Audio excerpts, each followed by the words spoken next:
Three books keep showing up on almost every list of the best personal finance books ever written. Not because a marketing team put them there. Millions of readers independently over decades kept coming back to the same three. Here is what each one actually argues, no fluff, and where each one might be wrong. The first book is The Psychology of Money by Morgan Housel, a longtime finance writer for The Motley Fool and The Wall Street Journal. His central argument is simple to state and hard to actually live by.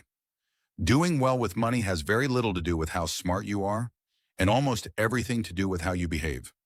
One of Housel's key points is that financial outcomes are shaped heavily by luck and risk, two forces that are easy to underweight when looking backward at someone else's success. He points to specific individuals who made similar decisions, some of whom got wildly rich and some of whom went broke, purely because of when and where they happened to be born or invest. Confusing outcomes with good decisions in either direction is one of the errors Housel spends real time on. A second major idea is what Housel calls the difference between being rational and being reasonable. Classic finance theory says the mathematically optimal decision is always correct. Housel argues that a decision you can actually stick with emotionally through a market crash, through years of boredom, is often more valuable than the theoretically perfect one, because the perfect strategy is worthless if panic makes someone abandon it at the worst possible moment.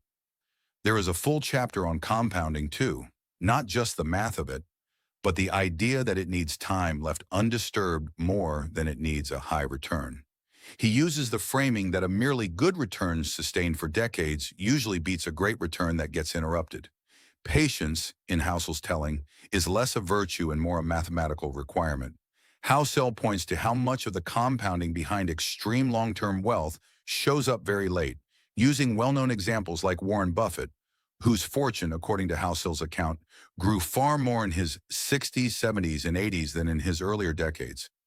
Not because his strategy suddenly improved, but because decades of steady compounding finally had enough time behind it to show up in a dramatic way. Getting rich and staying rich, in Housel's view, are not the same skill at all. There is a chapter built around exactly that distinction, arguing these require almost opposite skills.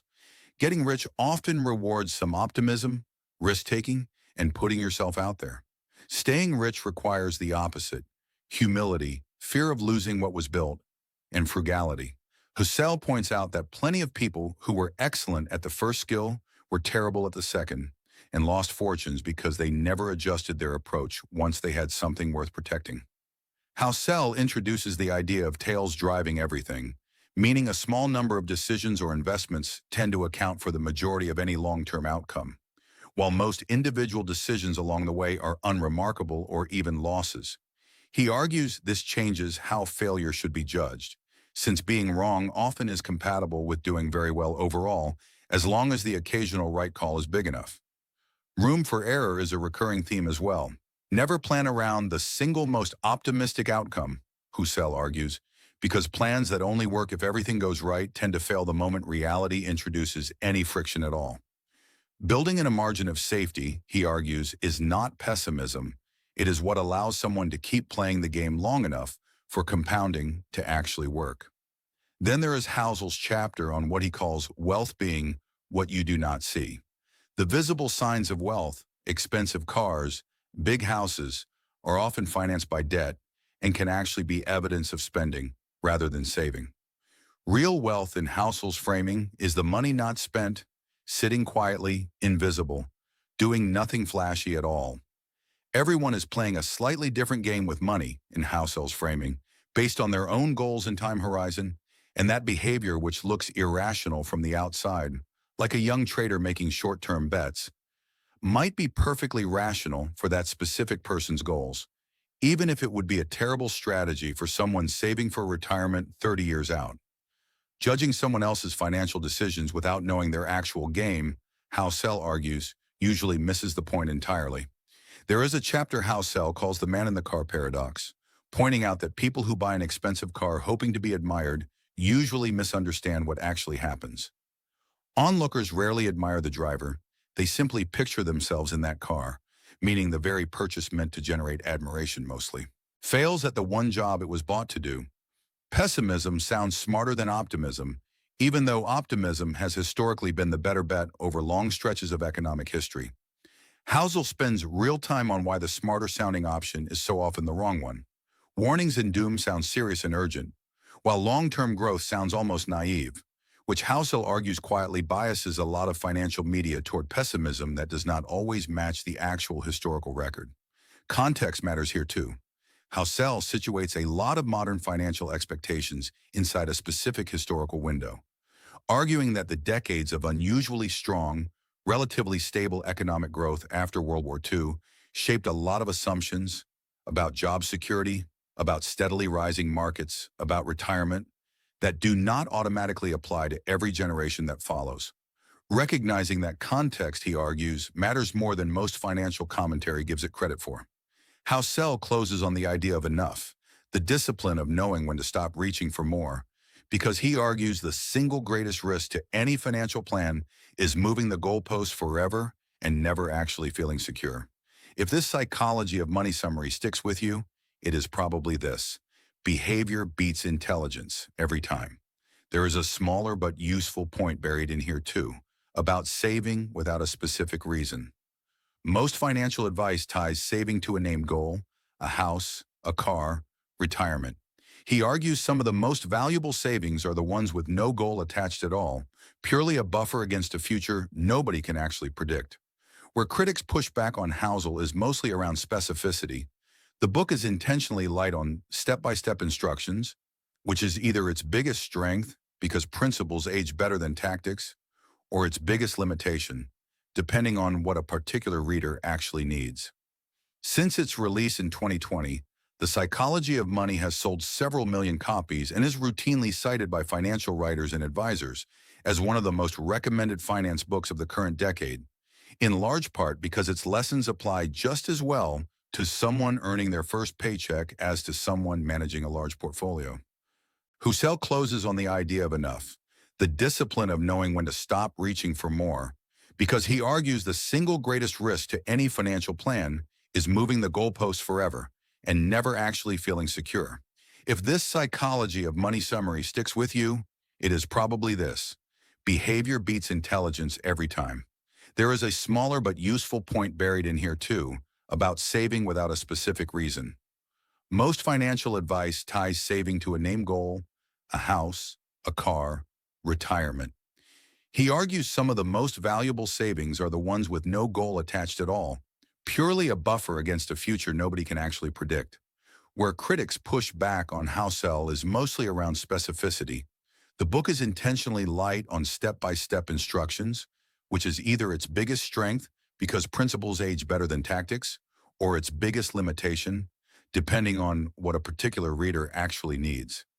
Since its release in 2020, The Psychology of Money has sold several million copies and is routinely cited by financial writers and advisors as one of the most recommended finance books of the current decade, in large part because its lessons apply just as well to someone earning their first paycheck as to someone managing a large portfolio.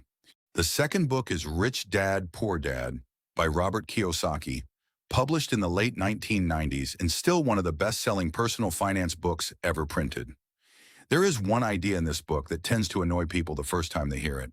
Kiyosaki built the whole book around two father figures from his childhood: his own father, highly educated and financially struggling, and his best friend's father, less formally educated but genuinely wealthy. He calls them his poor dad and his rich dad, and uses the contrast between their advice to build his entire argument. The core idea Kiyosaki is known for is his particular definition of assets and liabilities. Most people, he argues, define an asset as anything valuable: a house, a car, a nice watch. Kiyosaki defines an asset as anything that puts money into your pocket, and a liability as anything that takes money out, regardless of how impressive it looks. Under that definition, a primary home with a mortgage is a liability, not an asset, because it costs money every month rather than generating any. Kiyosaki spends real time explaining why he considers a primary home a liability rather than an asset under his definition, walking through the ongoing costs, the mortgage interest, property taxes, maintenance, that flow out of a homeowner's pocket every month regardless of the home's rising paper value. He is not arguing against owning a home. He is arguing against calling it an asset while it is still generating expenses rather than income.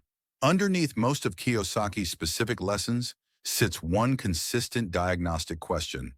Which direction is the cash actually flowing? Something is a real asset only if cash flows into a person's pocket from it regularly, and a liability the moment cash flows out. Kiyosaki uses that single lens, applied consistently, to resort almost everything a typical household owns, cars, homes, memberships, into one column or the other. From there, Kiyosaki argues that the wealthy spend their lives acquiring assets under that stricter definition, while the poor and middle class spend their lives acquiring liabilities they have been taught to call assets. The book is organized loosely around a series of numbered lessons Kiyosaki says he learned from his rich dad growing up. One lesson centers on the idea that the rich do not work for money. They eventually make money work for them instead, by building or acquiring assets rather than trading hours for a paycheck indefinitely. Another lesson focuses specifically on why Kiyosaki believes financial literacy, understanding accounting, investing, and how money actually moves, matters more than a traditional degree when it comes to building wealth. A separate lesson is built around the phrase mind your own business, meaning building an asset column on the side, outside of a day job, rather than assuming a paycheck and a job title are the same thing as financial security. Kiyosaki is fairly direct that a job, even a well-paid one, is someone else's business, not the employee's own. Owning a job is not the same as owning a business. Kiyosaki draws that distinction sharply, arguing that someone who owns a job, working for themselves but still trading their own hours directly for income, has not actually escaped the core problem the book describes, since income still stops the moment they personally stop working. A true business owner, in his framing, has built systems or people that generate income independent of their own daily hours. Quick pause before the rest of this one. If any of this is new to you, that alone is worth a like. It helps more people come across a breakdown like this instead of just the marketing copy on the back cover. Back to Kiyosaki. Taxes get their own chapter too. Kiyosaki argues that in many countries, the tax rules were written with input from business owners and investors, which is part of why business income and investment income are often treated more favorably than a straight paycheck. He frames understanding that order of operations, spending then being taxed on what remains versus being taxed first, then spending what remains, as one lever ordinary people underuse. There is a chapter on what Kiyosaki calls the rich inventing money, the idea that opportunities are not simply found lying around. They are often created through creative deal structuring, seeing potential in an undervalued asset or situation that other people walk past without noticing. 5 obstacles. That is how Kiyosaki frames the psychological side of money, fear, cynicism, laziness, bad habits, and arrogance. The 5 things he believes keep most people stuck. Fear of losing money, he argues, stops most people from ever taking a first real risk, while cynicism, doubting that any of this could work for them personally, stops people before they even try. Another idea Kiyosaki returns to repeatedly is the phrase, "How can I afford this?" which he frames as a mindset shift away from immediately saying, "I can't afford that." Asking, "How can I afford it?" he argues, forces the brain to actually search for a solution instead of shutting down the conversation immediately. Pay yourself first is a related habit Kiyosaki pushes hard, setting money aside for saving and investing the moment income arrives, before paying any other bill. He argues this forces a kind of creative pressure to figure out how to cover remaining expenses, rather than treating saving as whatever happens to be left over at the end of the month, which for most people ends up being nothing. Kiyosaki is skeptical of relying entirely on traditional employer pensions or retirement plans too, arguing that outsourcing financial security entirely to an employer or a government program leaves someone dependent on decisions and conditions outside their own control, which is part of why he pushes readers toward building independent asset ownership over time. Since its release, Rich Dad, Poor Dad has become one of the best-selling personal finance books ever published, and it remains a common entry point for readers who have never read a finance book before, largely because it explains its core framework in simple, story-driven language, rather than technical detail. That is the core of this rich dad, poor dad summary in one line. Redefine the word asset, and the rest follows. Kiyosaki draws a sharp line between being poor and being broke, arguing broke is temporary, a condition of cash flow at a given moment, while poor in his framing is closer to a permanent mindset, the belief that things will never really change. Worth saying plainly, it is also the most criticized book of the three.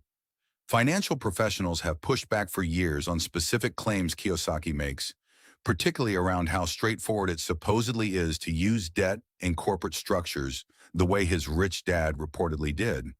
And some readers have raised questions over the years about how much of the rich dad's story is a literal biography versus an illustrative device.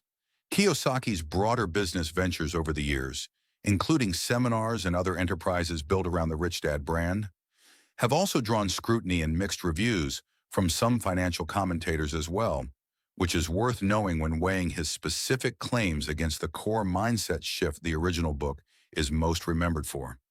Most serious reviewers today land in a similar place. Read it for the mindset shift around assets and liabilities, and treat the specific tactical claims with real skepticism. The asset column itself becomes something of a recurring visual throughout the book, a running tally Kiyosaki keeps returning to, encouraging readers to literally track what they own that generates income against what they own that costs them money, treating that simple two-column list as a kind of ongoing scoreboard for financial progress rather than something calculated once and forgotten. The third book is Think and Grow Rich by Napoleon Hill, first published in 1937, the oldest book on this list by a wide margin. Hill spent roughly 2 decades interviewing wealthy and successful people of his era, reportedly at the encouragement of industrialist Andrew Carnegie, including figures like Henry Ford and Thomas Edison, to identify what they had in common. One thing surprised Hill more than anything else in 20 years of interviews. The book is built around 13 principles Hill distilled from those interviews. At the center of all of them is desire, specifically what Hill calls a burning desire for a specific outcome, paired with a definite plan and genuine persistence. As the starting point, every achievement in the book traces back to. Hill ties much of the book back to what he calls definiteness of purpose, the idea that a specific, singular, clearly defined goal consistently outperforms a vague general ambition to simply do well or make money, since a specific target gives every other principle in the book. Planning, persistence, decision, something concrete to actually organize around. Hill places heavy emphasis on writing down a clear, specific goal, along with a deadline and a plan, arguing that vague wishes rarely turn into results, while specific, written commitments tend to actually get pursued. A related principle Hill calls autosuggestion, the practice of repeating a specific written goal to yourself regularly, out loud or in writing, with the idea that consistent repetition shapes what someone actually pays attention to and pursues day to day. Hill pairs this with a chapter on specialized knowledge, arguing general knowledge alone rarely produces wealth, while specific, applied expertise, even without formal credentials, consistently does.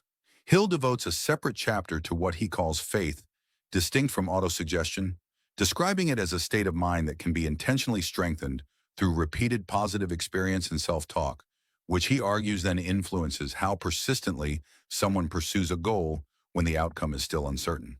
A separate chapter covers imagination, which Hill splits into what he calls synthetic imagination, rearranging existing ideas into new combinations, and creative imagination, generating genuinely new ideas, and argues most practical business success comes from the first, more accessible kind, rather than requiring pure original genius. Organized planning matters just as much in Hill's telling. A goal without an organized, flexible plan behind it functions more like a wish than an actual pursuit, and that plans should be revised as needed rather than treated as fixed once written. Another core concept is what Hill calls the mastermind principle, the idea that surrounding yourself with a small group of people aligned around similar goals produces better outcomes than pursuing anything difficult entirely alone. That same idea scales up. Hill touches on organized effort at a larger scale, arguing that this same principle scales up from personal goals to entire organizations, and that businesses built around genuinely aligned people tend to outperform businesses where employees are simply following orders without any shared sense of purpose. Decision carries real weight in the book as well. Hill writes at length about the habit of making decisions promptly rather than endlessly deliberating as something he found consistently among the successful people he studied, contrasted against indecision as a trait he associated with most of the failures he interviewed. Persistence, specifically, gets more space than almost anything else in the book, framing it as the one trait most consistently present across everyone he studied, more consistently than raw talent or starting resources. There is a chapter on the subconscious mind as well, where Hill argues that thoughts, whether deliberately chosen or not, are constantly being absorbed by the subconscious, and that the practical takeaway is to feed it deliberately chosen, specific goals rather than leaving it to absorb worry and doubt by default. One chapter stands apart from the rest as the most unusual in the book, dealing with channeling strong emotional and creative energy, including romantic and physical desire, into ambition and productive work rather than letting it go to waste. It is one of the more dated sections of the book, written very much through the lens of its own era, and modern readers tend to read it more as a historical curiosity than as practical advice. Late in the book, Hill outlines what he calls the 6 ghosts of fear: fear of poverty, criticism, ill health, loss of love, old age, and death, arguing that identifying and naming these specific fears is a necessary step before someone can act decisively despite them. The final chapter of the book covers what Hill calls the 6th sense, describing it as a kind of intuitive judgment that develops only after someone has genuinely internalized the other 12 principles. This is the most speculative chapter in the book by a clear margin, and it is fair to treat it as Hill's personal philosophy rather than anything resembling established psychology. That is the practical heart of this Think and Grow Rich summary. It is worth knowing the book itself grew out of a much longer original report, compiled from Hill's research, that he later condensed down into the version most people actually read today, which partly explains why the book moves through so many distinct principles in a fairly short space. It is worth being direct, though, about where the book gets more philosophical than provable. Hill's language leans heavily on the idea that focused thought itself attracts opportunity, sometimes described in the book in near mystical terms, including chapters that frame the mind almost like a broadcasting and receiving station, picking up on a kind of universal energy. That framing has not aged particularly well against modern research, and it is fair to treat it as motivational philosophy rather than an evidence-based claim. What tends to hold up better, even to a skeptical modern reader, is the more practical layer underneath it, that specific goals, persistence, specialized knowledge, and surrounding yourself with the right people are genuinely correlated with better outcomes, for reasons that do not require anything mystical to explain. Nearly 90 years after it was first published, Think and Grow Rich remains a frequent reference point in modern entrepreneurship and business coaching circles, with many contemporary authors and speakers openly citing it as a foundational influence, even while distancing themselves from its more mystical chapters. Despite its age, it has reportedly sold well over 100 million copies worldwide since it was first published, making it one of the best-selling books of any genre or in history, not just within personal finance and self-help. Interestingly, several of Hill's core ideas, writing down specific goals, breaking large ambitions into concrete plans, surrounding yourself with a supportive group, show up again decades later, largely independently, in modern research on goal setting and behavior change, even though that later research rarely, if ever, cites Hill directly. Put side by side, the 3 books are not really competing with each other. They are answering 3 different questions. Housel is mostly answering why smart people make bad money decisions. Kiyosaki is mostly answering how to think differently about what counts as an asset. And Hill is mostly answering how ambition and persistence actually turn into results in the first place. Read only one, and Housel probably has the widest practical value for the most people today. Read all 3, and a pattern shows up. Behavior beats intelligence, definitions shape decisions, and persistence outlasts talent. None of the 3 authors would probably disagree with the other 2 on that. It is also part of why all three keep showing up on lists of the best personal finance books year after year. Worth noticing, too, what none of the three books actually argue. None of them claim there is one single correct way to build wealth, and none of them promise a shortcut. Housel's patience, Kiyosaki's asset column, and Hill's persistence are three different vocabularies pointing at a similar underlying discipline: sustained, unglamorous effort over a long stretch of time. Each author arrived there differently. Housel draws on decades of financial history and behavioral research. Kiyosaki draws on his own personal story and observations from two contrasting father figures. Hill draws on structured interviews with hundreds of individuals over 2 decades. Three very different methods, pointing toward a surprisingly similar destination. Curious which one you have actually read, or which one is next on your list. This video is a summary of ideas and arguments from each book in order to give an overview, not a replacement for reading them, and it is general information, not financial advice. Three of the best personal finance books most people recommend, three very different decades, and somehow the same underlying message. What you do with money matters more than how much you know about it. Thank you for watching, like and subscribe. See you in the next one.